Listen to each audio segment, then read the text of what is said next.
Olá a todos, quero cumprimentá-los com a graça e a paz de nosso Senhor e Salvador Jesus Cristo.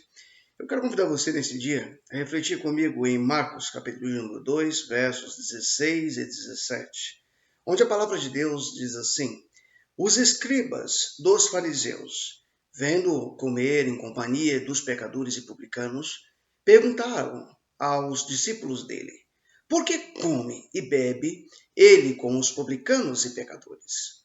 Tendo Jesus ouvido isto, respondeu-lhes: Os sãos não precisam de médico, e sim os doentes. Não vim chamar justos, e sim pecadores. Refletiremos nesse dia a respeito do tema Consulta com o melhor médico que já existiu.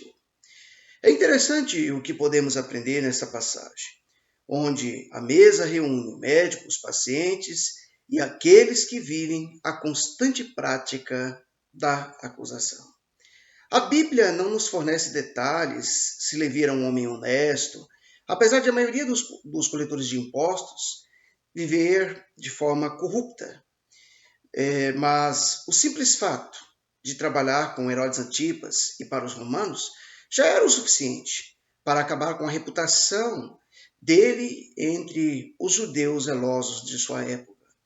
Algumas atitudes daquele homem, que se chamava Levi e agora recebe um novo nome, o nome de Mateus, que significa o presente de Deus, devem chamar a nossa atenção. Primeiramente, esse homem, ao ser chamado por Jesus, ele não argumentou, ele nem se demorou, mas esse homem chamado Mateus sabia que nunca mais teria o seu emprego de volta. Mas a decisão de Mateus, ela nos mostra que ele, Mateus, ao conhecer Jesus, é tomado por um entusiasmo contagiante, a ponto de dividir com alguns de seus amigos esse seu entusiasmo e os convida para que estivessem indo ao seu lar, para que conhecessem juntamente com ele a pessoa de Jesus. E certamente esses amigos de Mateus, à semelhança dele, eram pessoas que não eram observadoras da lei. Era justamente esse tipo de pessoa que Jesus desejava alcançar. E permita-me dizer algo a você. São nos momentos mais críticos de nossas vidas que temos as maiores experiências com o Senhor. E era justamente isso que estava acontecendo, pois evidentemente os críticos se faziam presente. Contudo, Jesus usa os seus questionamentos para ensinar os convidados sobre si mesmo e sobre a obra espiritual que ele, o Senhor Jesus, veio realizar. Muitas vezes, à semelhança dos discípulos, eu e você valorizamos tanto as circunstâncias críticas que nos encontramos, que nos esquecemos que o Senhor usa essas circunstâncias críticas para realizar grandes milagres. E foi isso que aconteceu com os discípulos quando estavam no lugar desértico, e naquele lugar havia uma multidão enorme de pessoas para ser alimentadas. E os discípulos vão olhar para a circunstância, vão olhar que estavam no local deserto, vão olhar para a circunstância de que se tratava de muitas pessoas para se achegarem a Jesus, para verem o milagre, serem curadas de suas doenças, terem seus entes queridos com os demônios que os aprisionavam agora libertos. Então, eram muitas as causas, as demandas eram muitas. E os discípulos começam a olhar para as circunstâncias, começam a olhar para o entardecer, mas eles se esquecem que junto deles estava Jesus.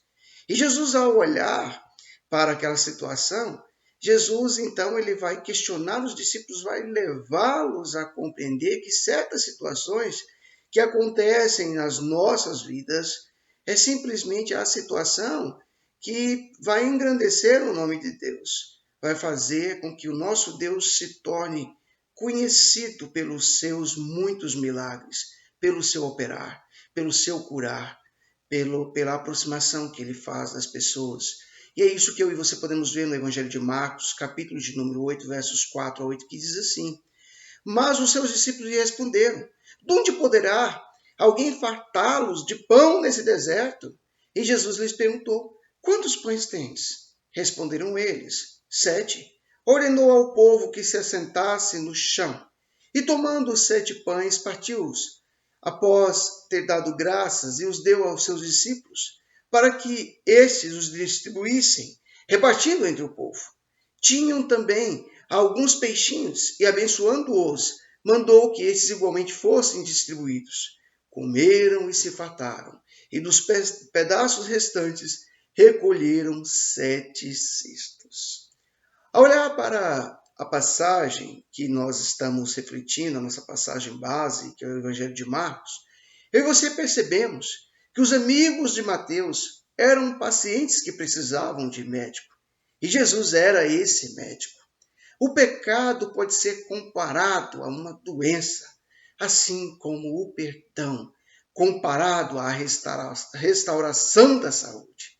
O Senhor Jesus continua disposto a vir até nós em nossa necessidade, fazer um diagnóstico perfeito e nos conceder a cura verdadeira e definitiva. Só precisamos fazer como Mateus, recebê-lo com entusiasmo. Não importa as críticas, as acusações. Afinal de contas, quem precisa de médico é quem está doente. Que o Senhor Jesus Cristo nos abençoe poderosamente.